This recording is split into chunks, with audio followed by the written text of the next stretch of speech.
Well, I thought this nonsense was real, right? I used to buy a tonic water for the hydroxychloroquine and got quaff zinc tablets down with it, but it's not real. It's just a BBC fiction, a drama. Here was the muddy car park where I did a donut in my S-Class Merc 10 years ago.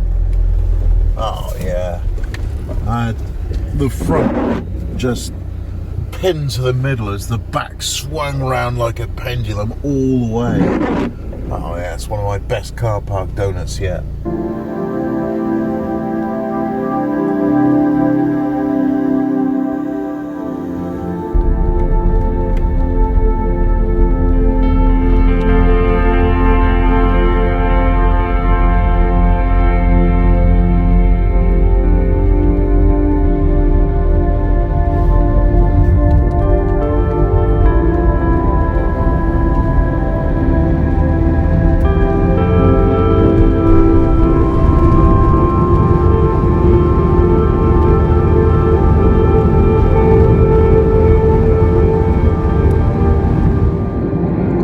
Cycle between Beccles and Lowestoft while I worked there, but on the bad days, and in the United Kingdom, perhaps half of them are,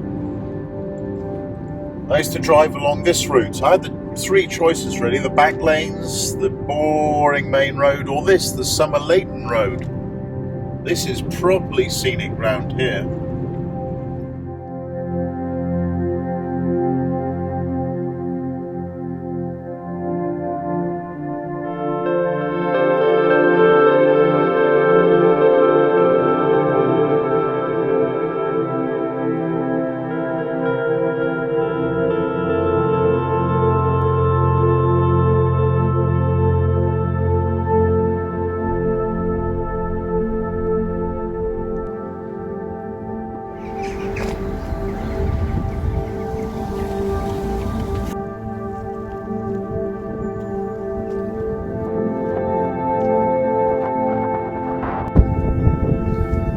That well still works.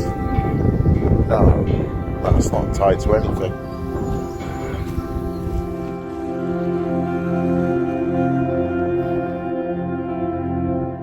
Apart from being a picturesque village just over the border into Suffolk, Somerleyton was where Christopher Cockerell invented the hovercraft. And there's a monument to him up there. This giant, slippery, moss-covered sundial. There you go. Here's a monument to Christopher Cockerell. And there's a model of his first hovercraft up there. How do you like that little factoid nomadic kangoo? Could go straight to Lowestoft, but I think I'll go to Oulton Broad. Not because I rented a room there when I first moved to Suffolk, but because it's pretty. Sometimes I pass a lot of beautiful places and I don't have time to show you because my camera's not ready or the road doesn't have a parking spot nearby. As I've said before, you only see 1/10 of 1% of what I'm up to on these adventures. Yeah, that's just, well, you know what it's like when you're travelling around. You can't take pictures of everything. Squash it into a 10-minute video every day. So, if you're one of those people who likes asking personal questions and I don't answer you, well then now you know why I didn't give out that information in the first place. Furthermore, I notice that every fool who tries to ask me a personal question doesn't have a single video up on their channel. Ironic, isn't it? So if people try and ask personal questions like, again, Did you used to own your house or rent it? What happened to your family? Bloody, were you married? And it's like, fuck off. Yeah, I think that was the best way of putting it.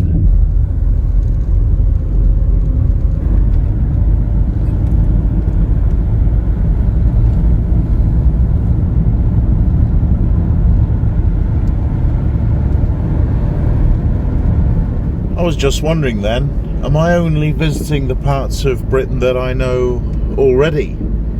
Well, the thing is, I had 50 contracts over the last 20 years and they were all over the United Kingdom, so I kind of know where everything is anyway, and in the times between contracts I'd go and have a nice little drive around and explore them. So I kind of know my way around Britain anyway.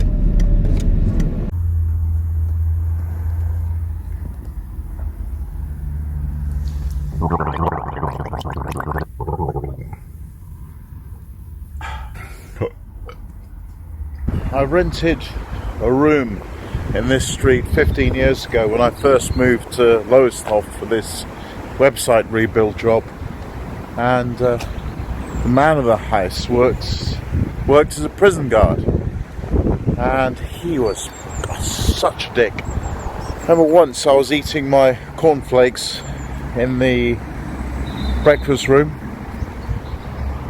part of the kitchen, and I had the light on. It was January and I had the light on and he switched it off. It was too dark even to see my spoon in the cornflakes.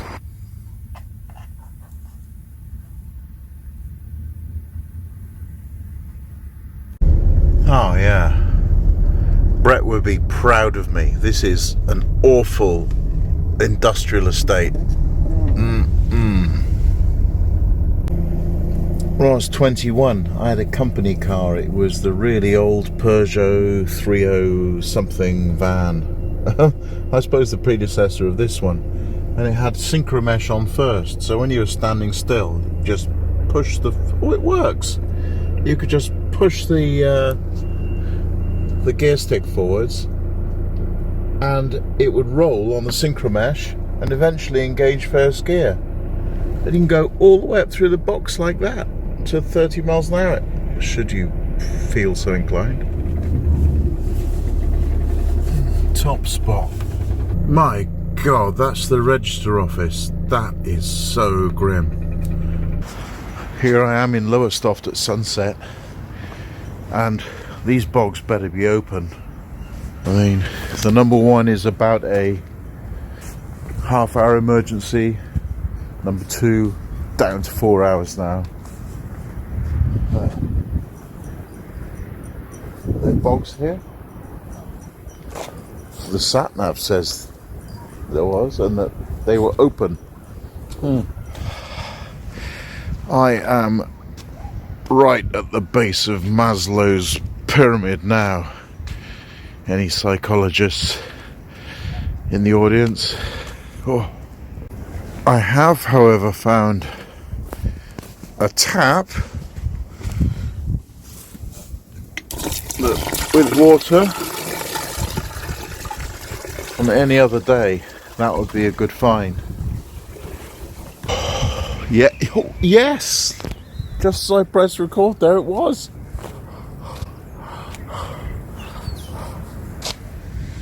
And an external drinking water tap. How about that? Once again, this may look like blasé, but I made sure no one was in here before I switched the camera on. And you should do that too, if you're researching public toilets on YouTube for some reason. Oh, yes. You don't even want to know. And now I'm finally free at the top of Maslow's pyramid to enjoy the wonders of the sunset. Maybe some of my viewers know this better than me, but I think you're not allowed to sleep in these overnight, but if you were allowed to live in them, you could solve an awful lot of housing crisis. I mean, even someone like me would find this preferable to living in a tiny little van. But then the problem is, of course, of being at your registered address is you get stupid bills, stupid phone calls, and letters inviting you to do things you're just not interested in and have to politely decline if you know what I mean. When I was doing a contract in Bournemouth, I heard that these beach chalets can change hands at ridiculous prices, like, you know, house level prices, £100,000 or more. Doesn't seem right, but I don't know. The great British public, judging by the percentage that have got vaccinated, wouldn't surprise me. I've said it before, I'll say it again. Life takes on a more relaxed tone when you're not busting through crap. That's a load off my mind. And now to the noble and higher functioning art of, firstly, remembering where my van is. Secondly, video editing for you lovely people to watch another episode. Good on Lowestoft. I've got a cheesy chips and curry. Switch on my Poundland headlamp. Oh, that's beautiful. Huh. Speaking of beautiful, I mean, that's the thumbnail right there. Just let's do the soy boy face. And here you have a classic, the quintessential soy face. Balding head or fully bald, awkward beard, glasses, and overly excited face. I can't. Whatever soy boys do.